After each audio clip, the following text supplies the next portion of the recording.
person that should hear that sound in Naples draft is Jaden Daniels, but what do I know? All right.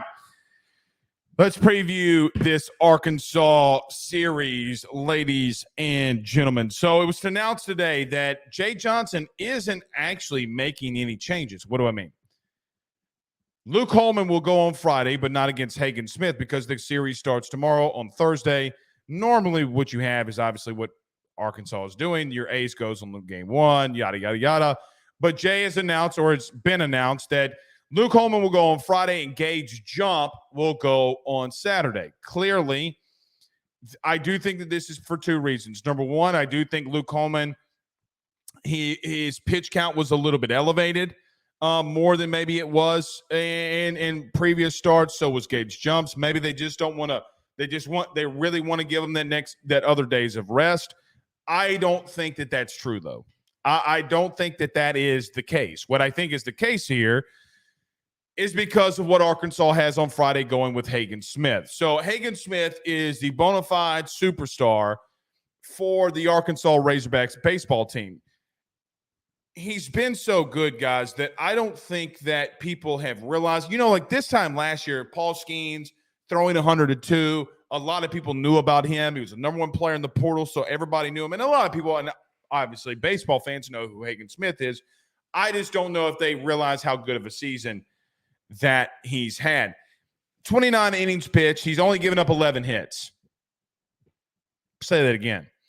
He's had 29 innings, only given up 11 hits. By the way, of those 11 hits that he's given up so far this year, 4 of them came in game 1, inning 1. So from the beginning of the season until now, he's only given up 6 hits on the entire year. It's a little bit crazy there. He's only given up 4 runs. Also, what he gave up in the beginning of the year, all of them earned. 10 walks, 62 strikeouts, which actually leads the SEC. And batters are hitting 116 against him. He has a 1.24 ERA. What I think Jay's doing here, I'm not saying that Jay is conceding game 1.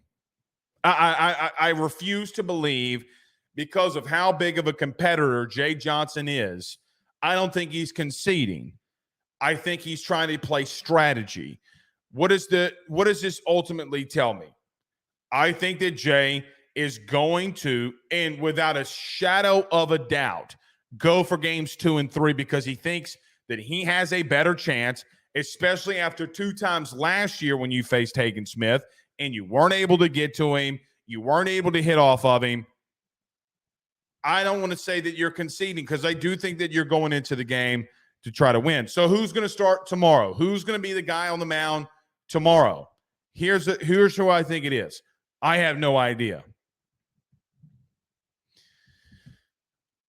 Who do you trust the most? Not named Thatcher Hurd. And Thatcher's not going to go then anyway. I don't know. I think it's my point. Maybe you try to go Johnny Holstaff. Maybe Javen Coleman starts it off. I don't know. But it's not going to matter anyway, because if you're not able to get to Hagen Smith and be the team that finally gets to him and get some retribution for what happened to you last year, guys, it's going to be a very, very long day. It's going to feel like what everybody felt like last year when Paul Skeens was on the mound, when you're just, quite honestly, getting D'd down, massive pause. But it's the truth.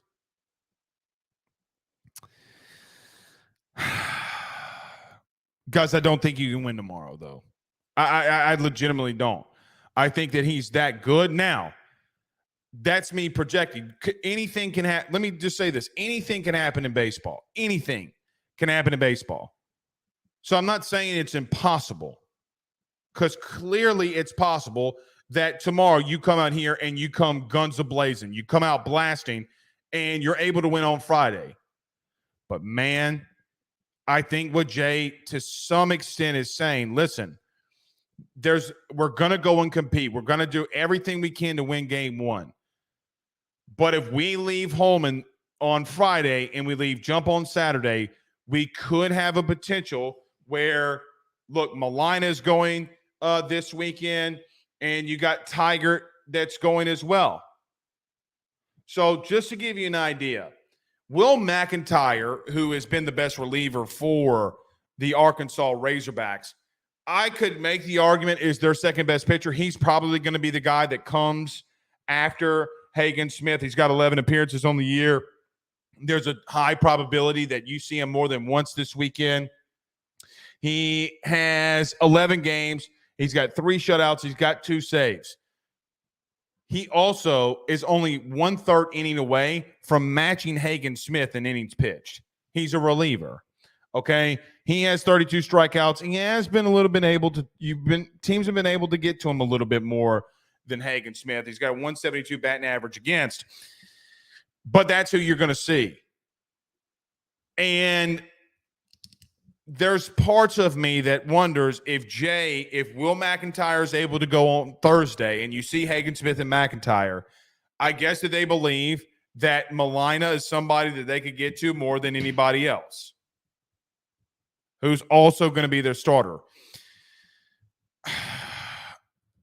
I don't want to say that Jay is giving up. It does feel a little bit like that there's a part. So the lineup, just in case, I don't know if I remember reading this off, but Hagen Smith goes on Thursday for Arkansas. Mason Melina on Saturday, who will face Luke Holman, will go on Friday. Mason Melina is 3-0. He's got 2.57 ERA. He's had 28 innings pitched.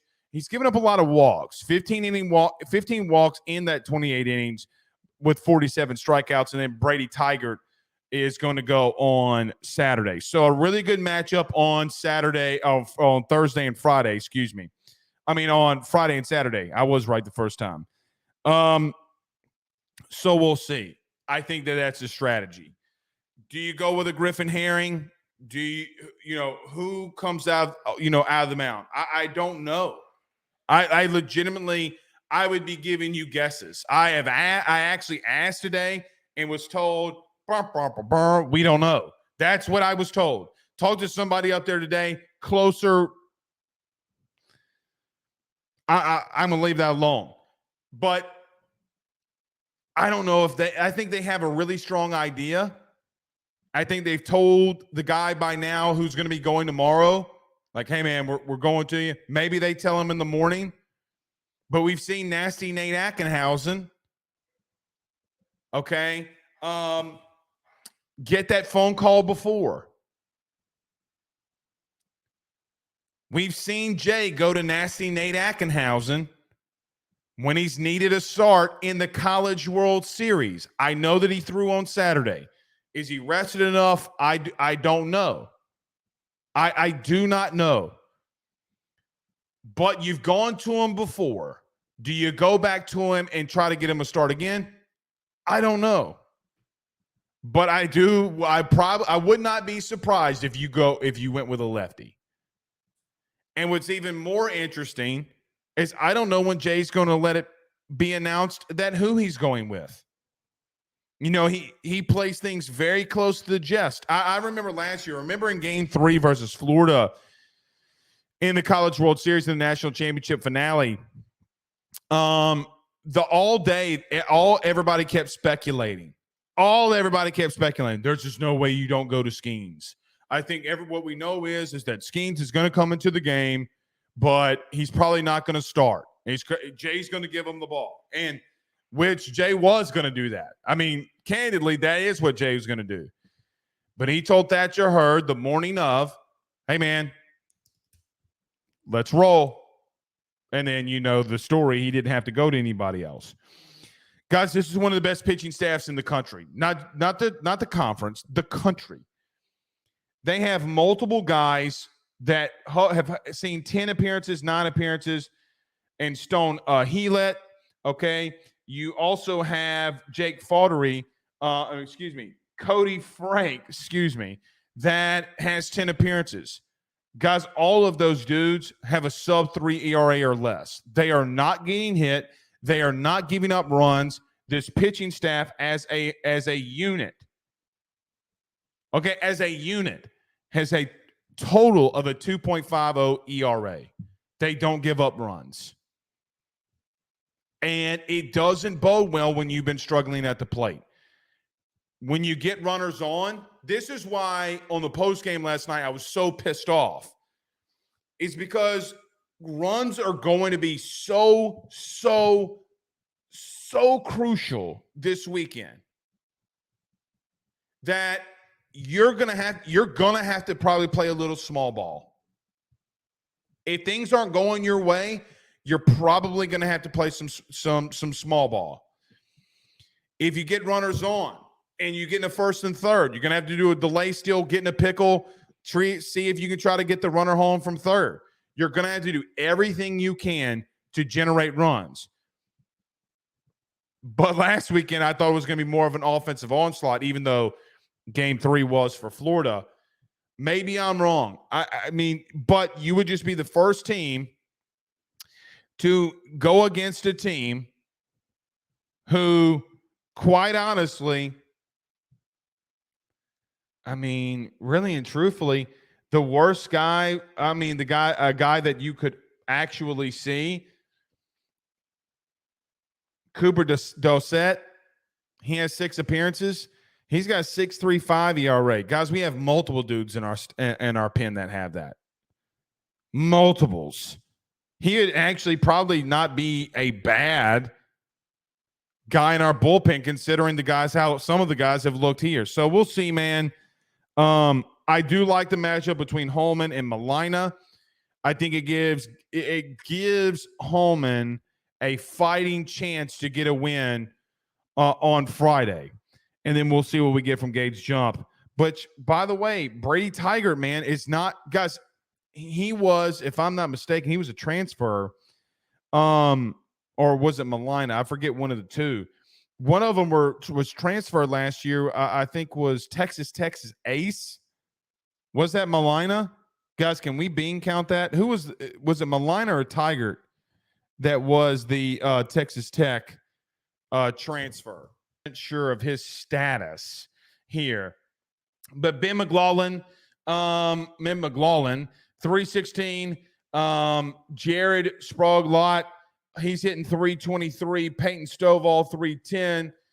Nolan Souza, 308. Kendall Diggs, who actually was really good last year against you. He's starting in all 23 games. Him and Oloy are the only two that have done that. Guys, they have 7 dudes that hit 275 or above. They're not going to hit for a lot of power necessarily. They do have 33 home runs on the year, but you do have, nobody really in their lineup. I mean, maybe Kendall Diggs. They're just not a power hitting team, but they are going to get timely hits. They're going to hit balls in the gap. They're going to hit the ball in really good holes, pause.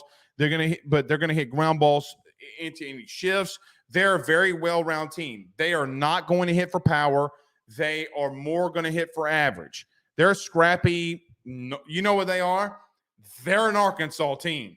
Those teams that Arkansas had, now sometimes they had guys like, what was it, Bellinger that went there?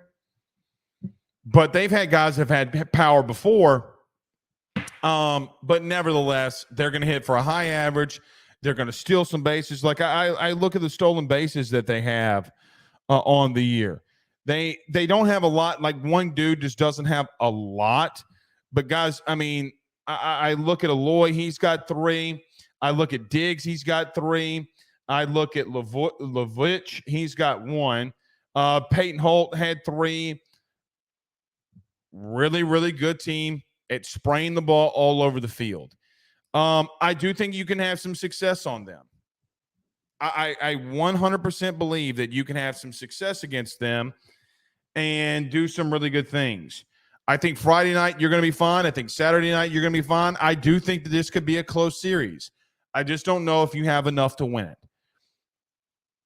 Let me give you my pick now. And I've said it all week, so it's not really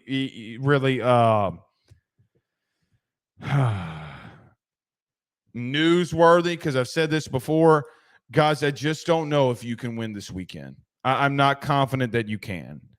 I don't know if you can win the series. I am trying to reverse jinx this. In year one of Jay Johnson, I said like a fool that I just don't see a scenario, and this was in 22. I did not see a scenario where Jay Johnson and his club could go up to Vandy, go up to Nashville and win that series, much less when they swept it. Yeah, I'm going to try to reverse jinx this because I did that then. I said LSU was going to get swept against Vandy.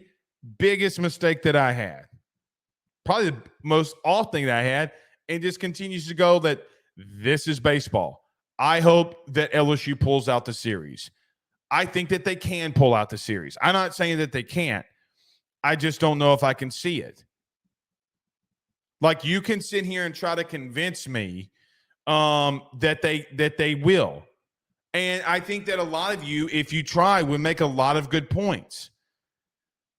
I just don't. I don't think that this staff that you're going up against is good for a team that, as just the overall unit, is struggling at the plate.